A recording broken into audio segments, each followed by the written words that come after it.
Hello, this is going to be your 5.2 lecture. Might only be the first half of it. This is a longer section. So 5.2 is about something called sigma notation, and that's referring to the capital Greek letter sigma that you might have seen in Excel for summation. And that's exactly what it's going to refer to. And then, like I promised, we'll have to do some limits on some finite sums. So starting with a sequence, any list of numbers where you've given them some order, if they have some like function representation, then that makes this easier, but really any list of numbers would do. Then what this means is we're summing a1 through an. So we're starting with k equals 1, and we're letting k go to be everything up to and including n. So this is just a1 plus a2 plus a3, and so on until finally we get to an. Now there's no reason that we have to start at 1. We can say the sum as k goes from -3 to 7, for instance, of ak, so long as our sequence is defined as a -3 term. Or we could say the sum as k goes from 8 to 1,000, or 100 of AK. And now our AK can be any old thing. So some examples of what it might be. Let's start with a real easy one. What if I take the sum as k goes from 1 to 10 of 1? So there, every term in my sequence is just 1. And so I'm really just saying add 1 together, add 10 of those together. So that's 10. Or I can say sum from 1 to 5 k. Well, what does that mean? Well, when k equals 1, k is 1, and then k is 2, and then k is 3, 4, and 5. And that sum is 15.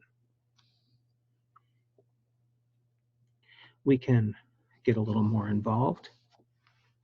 We can take the sum as k goes from 1 to 3 of -1 to the k times k. So when k equals 1, that's -1, and then plus 2, and then -3 plus 4 minus 5. Oh, no, I kept going. We were supposed to stop at 3. Sorry about that. I was following what I had done up there. So stopping at 3, that's -4 plus 2, that's -2. Of course, we could have gone all the way to -5. See, every pair of these is just going to add an extra -1, so it would have worked out.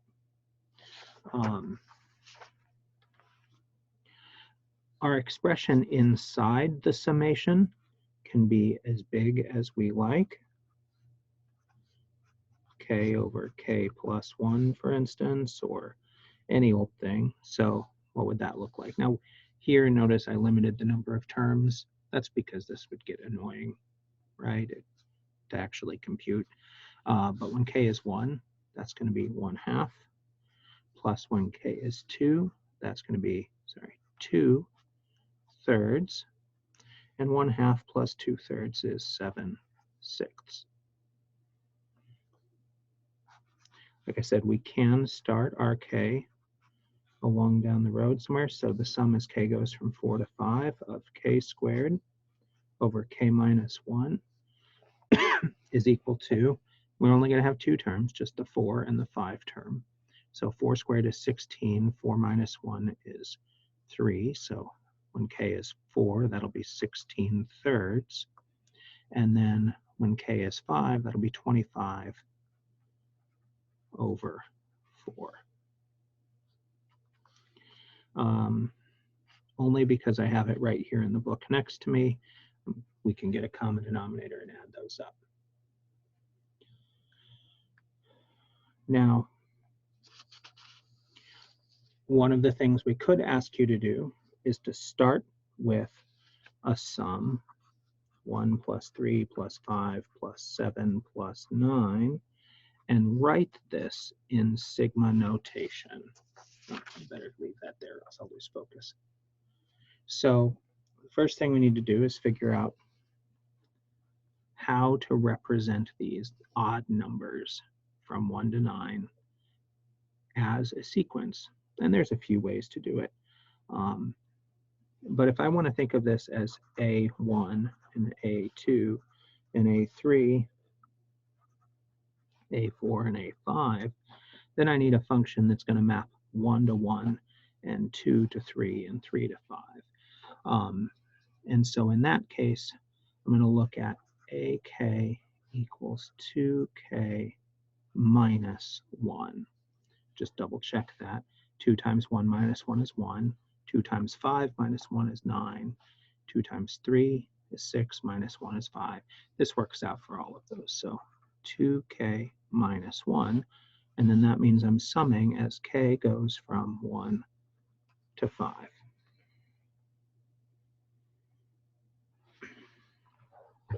Now your book shows you how you can also say that this same sum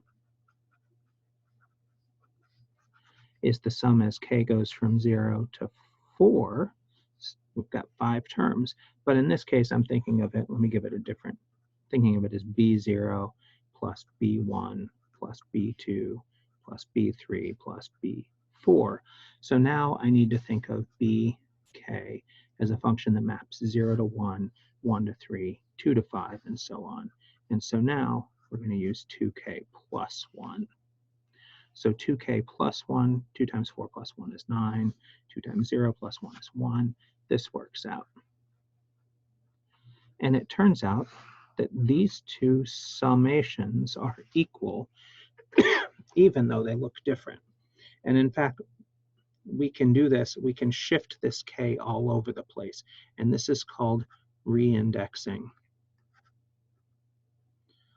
Let me spell it correctly, reindexing the sum.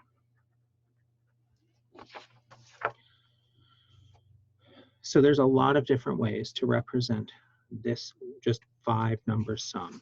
And I don't want you to get too hung up about that. Just the idea that as K shifts around, so will our inside function, the function inside our summation, or the sequence inside of our summation. Let's see. Sometimes, matter of fact, it might be useful. Let's look at this guy for a second. Or, you know what, let's do the standard one, starting with 1. So the sum as K goes from 1 to 5 of 2K minus 1. Now I'm throwing some parentheses around there to emphasize that all of this is inside this summation. We're going to sum everything here. But addition is commutative and associative. So I can write this as the sum of 2K as K goes from 1 to 5, plus the sum of negative 1 as K goes from 1 to 5.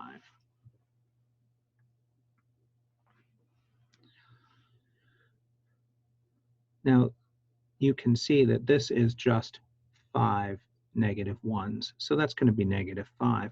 But I can actually go a little further here and write this as 2 times the sum as K goes from 1 to 5 of K minus the sum as K goes from 1 to 5 of 1. And what this is saying just is that the summation is linear. So basically we get the same kind of properties as we got for our limit operator and for our derivative operator. The limit of a sum was the sum of the limits, right? So the summation, the sum, hang on, say this right. The summation of a sum, or difference, is the sum of the summations, or difference. And we can pull constant multiples out like I did here. So the summation of a constant multiple of a sequence is the constant multiple of the summation of the sequence. So we can rewrite a sum. Let me do this in general here. I'm on page 312 if you want to look at the big box of all of the rules. So the sum as K goes from 1 to n of AK plus BK is equal to the sum as K goes from 1 to n of AK plus plus the sum as k goes from 1 to n of bk.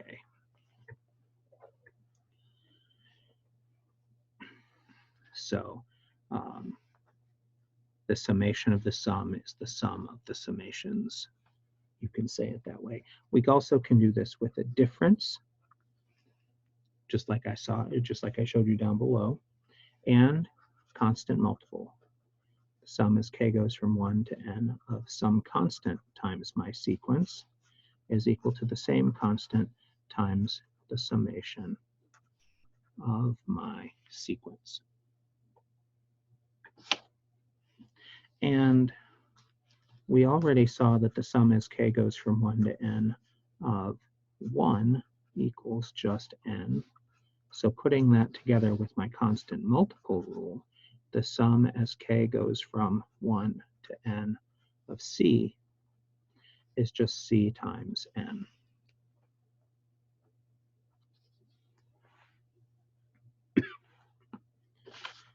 So let's see.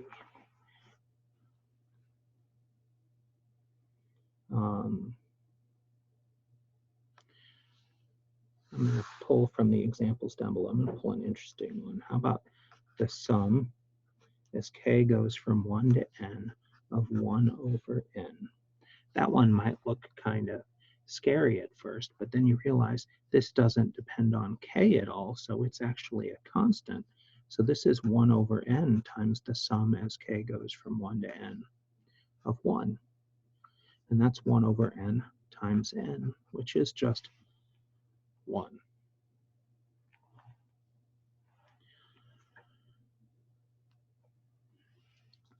The next thing we're going to do is develop some formulas. So what about the sum as k goes from 1 to n of k? And we already did it couple previous pages when k went from 1 to 5. And that was easy. We can actually just add those up, right? There's a 5, there's a 5, that's 3 5s, that's 15. No big deal. Well, this problem actually has a cool math story behind it. I don't know how cool it is, but I think it's actually fairly close to true, unlike most math stories. So the way the story goes is when Gauss, that's Carl Friedrich Gauss, as in degaussing a monitor or Gaussian elimination, or yeah, he was a guy. Well, one day when he was in early grade school, I don't have the exact year or anything, but primary school of some sort, first, second, third, fourth grade, somewhere in there. His instructor decided to give the class some busy work and told them to sum all of the numbers from 1 to 100. It might have been 1,000 instead, but we'll do 100. And he thought, this is great. This will buy me some time to think. I usually tell the story that he went and, got himself a beer and sat down thinking that he would have time to drink his beer. And before he'd even had his first sip, little baby Gauss came up and said, "I'm done." And his instructor, furious, "You can't be done, get back to work, No, here's the answer." And sure enough, he had the answer, and he was flummoxed and flabbergasted and lots of things that start with an F. And he said to Gauss, "How could you possibly do that so quickly?" And Gauss said, "Well, adding all the numbers once was hard, so I decided to do it twice." This, at this point, the instructor is just turning red in the face, and Gauss starts to write backward.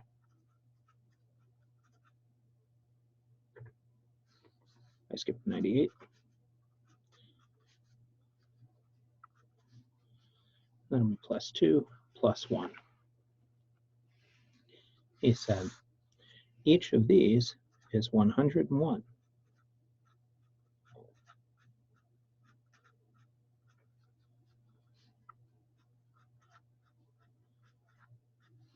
and there are 100 of them. There are 100 101s. So the sum of the first 100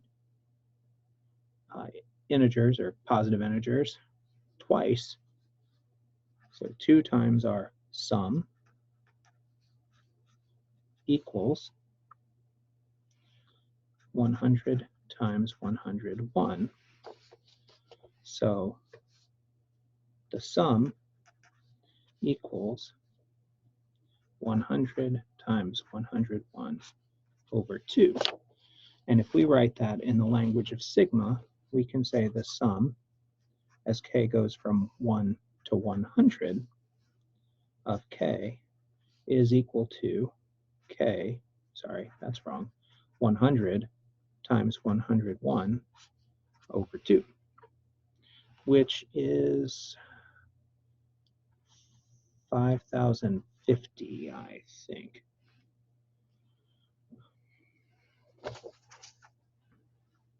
Well, we can actually now generalize it, because we see that if we didn't stop at 100, but at n,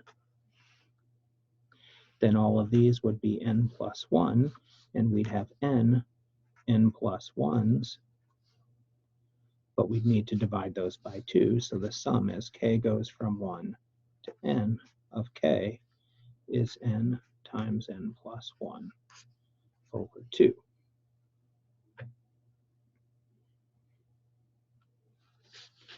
Now, there are a couple of others that are not as easy to prove, so I won't. I've done it before, but never for a calc class, I don't believe. But the sum, as k goes from 1 to infinity of k squared, is going to be equal to n times n plus 1 times 2n plus 1 over 6. And the sum as k goes from 1, to n, not infinity, sorry, to n of k cubed is equal to n times n plus 1 over 2, but now all of that is squared. So normally that would be harder to remember, except it is just this formula squared. So that's a good place to pause, and you work through some summation problems using the sigma notation before you come back to do the limits part of this.